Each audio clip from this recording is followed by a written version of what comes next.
What's up, everybody? Welcome to Tuesday at 2. I am your co-host, Rob Mann. With me, I have the impeccably dressed Tim Walker. Mr. Walker, how are you? Every week, yeah, you don't fail to impress. What? That you're dressed to impress over there? Well, with your compliments, yeah, I It is a very appreciate it. nice three-quarter zip. I like Yeah, it. it's Secret Santa week here at the office, and so Wow. I've got to look my best. Are you doing holiday stuff today?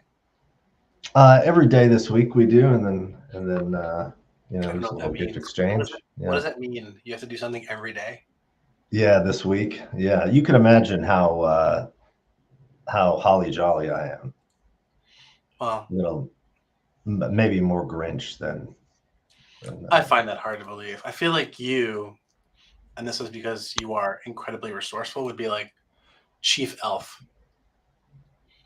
You just uh, get it uh, done. You get it done, dude.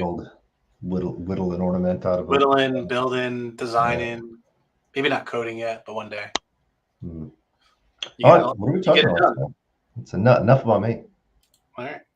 What do we got going on today, Tim?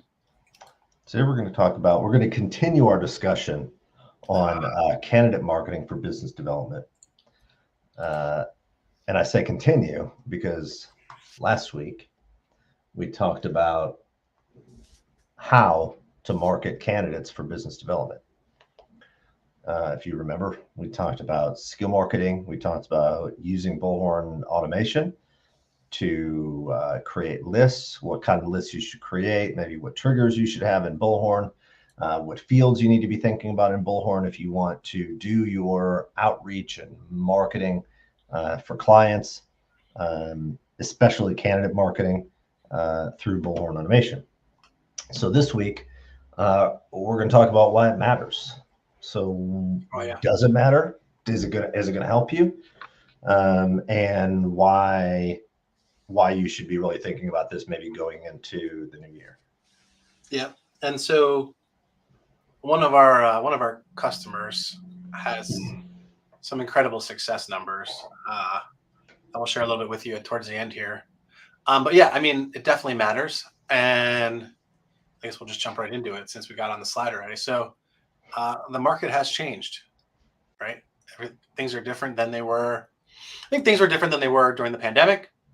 I think things were different than they were prior to the pandemic.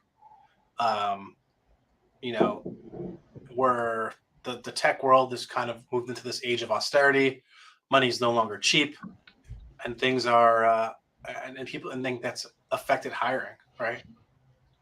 Yeah, we don't have to tell anybody. We're not breaking news to anybody that at least the feeling out there that is that hiring has slowed and that people are being more cautious. And Well, so there are some verticals that are hiring, but for the most part, things are a little bit more cautious.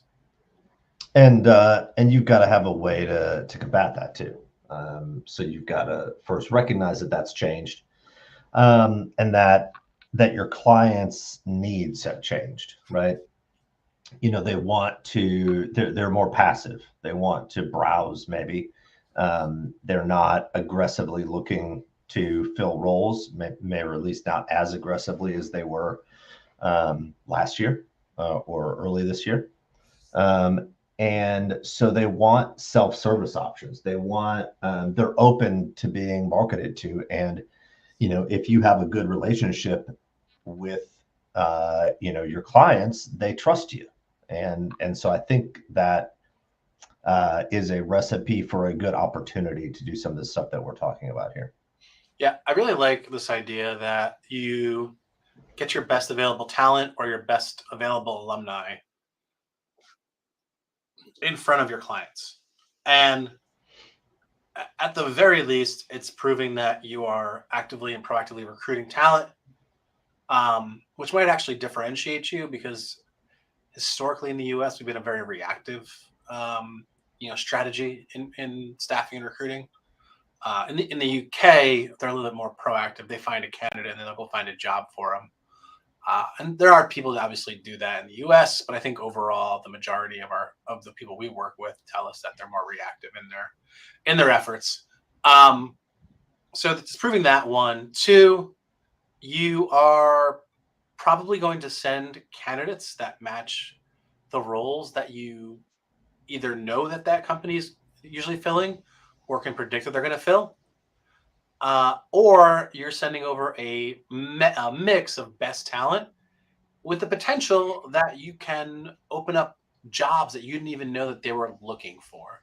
So, um, this is an incredible opportunity to win and create new jobs, right? The other thing that we saw, and I think I mentioned this last week, is that one of our clients, they're actually in the UK, uses actually in Australia. They actually use skill marketing lists of like available talent to sign retained clients, right? So they're proving that they have talent, so that the end customer, when they go to sign a retainer, are not not questioning them because they're like, oh, you guys have talent that's really good. It may not exactly match what we need, but we can trust you to actually have a roster. So lots of different interesting mindsets and way to use it. Yeah.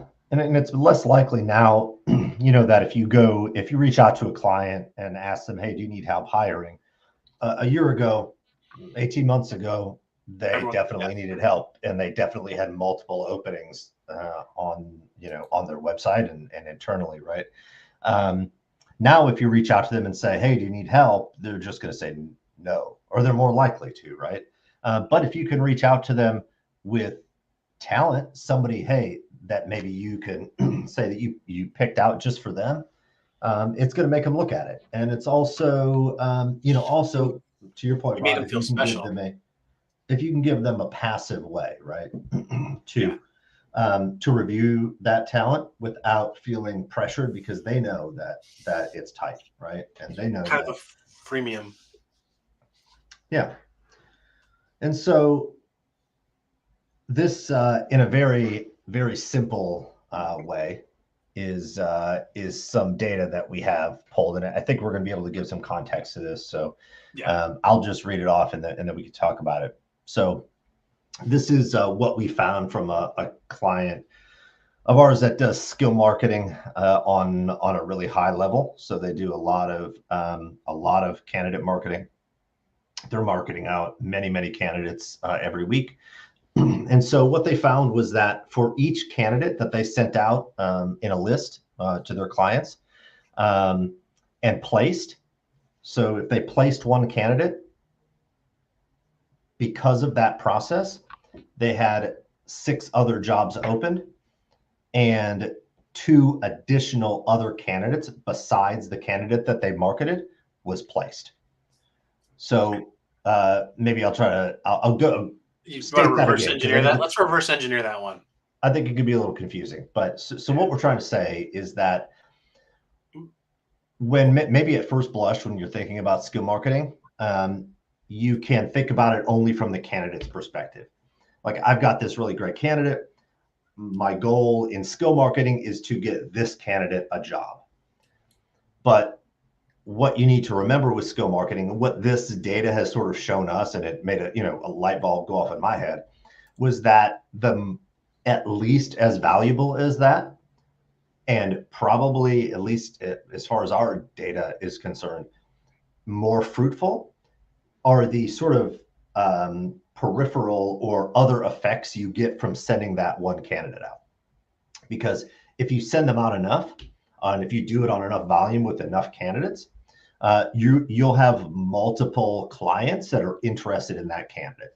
Okay, so for one candidate that you send out and is placed, if they're a really great candidate, you're going to have, according to our data, 6 other jobs with other clients also open, looking for that same type of person, right? And so that's going to result in about a third of those additional jobs also getting placed. So from one candidate, you've got their placement plus 6 other openings, and then 2 additional placements that come from those 6 openings. So a 33% placement rate, right? And so, and that's where the value, I think, really starts to, you can start to connect the dots, right? And you can start to understand that this isn't about this one candidate necessarily.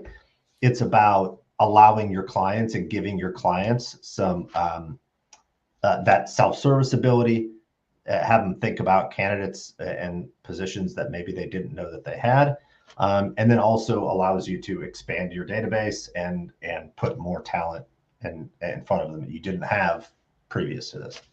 Yeah, and I just want to finish too that again, most candidates when they get into your database, they only get touched one time. There's one note on the majority of the candidates that you end up in your ATS. So if you're not thinking about skill marketing or figuring out ways to make more out of this, then like, you know, are you really not like you could burn cash buying technology because you're already burning cash in your ATS with your candidates. And sorry, that's very very blunt, but we are super wasteful. Mm-hmm. So anyway, let's break it down, Tim. What does this mean? A little bit more context. Oh, it looks better. Yeah, that looks way better. Well, just had it on the wrong view.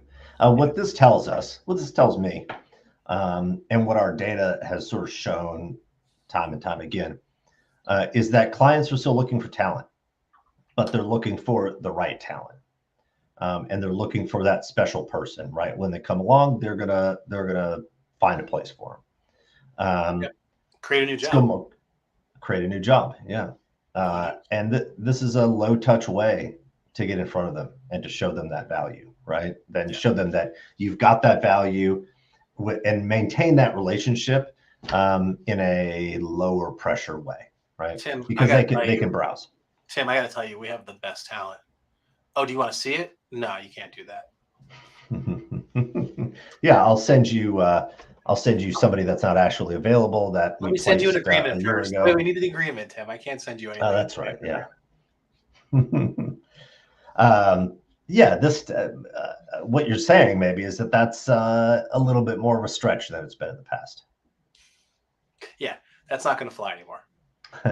Because maybe if you're a name brand in the region, right? If you have brand equity, but yeah, and yeah, because clients are selective, right? But they want to browse, and everybody likes shopping. Everybody likes window shopping. My mom's here; she loves shopping. Let's have her on next time. She could talk about she's single-handedly keeping the Hallmark card business, like store business in Parkland. Yeah, with Hallmark, I mean, with cards, if I'm going to go buy a greeting card, when I walk into that greeting card aisle, I don't know what card I want. I may have an idea that I need a card. You're going to browse, and something's going to stand out to you. That was completely unplanned, but it worked out well.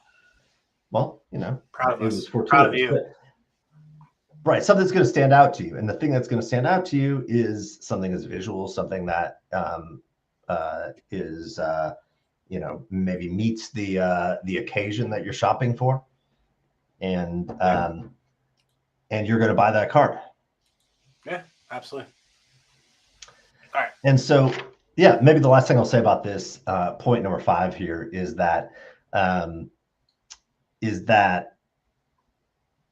also is going to drive a need to source new talent. And in a market where there's more talent available, as a knock-on effect of higher unemployment or more, companies tightening their belts, you can take advantage of that and I think attract some really great talent if you've got a reputation to being able to find work for them. Yeah, why not, right? All right. Well, Mr. Walker, this was fantastic. Got it done in 15 minutes, which is, I think, a new Tuesday at 2 record. And I think you successfully tied my mom's love of the Hallmark store into actual really good business case for why you should skill market candidates, or at least lists of available candidates. So I would call this a W. This is a big W. That's right. Head out to Walgreens or the Hallmark store, I guess, the actual Hallmark store. So yeah, I'm gonna head out to the mall after this, and please don't.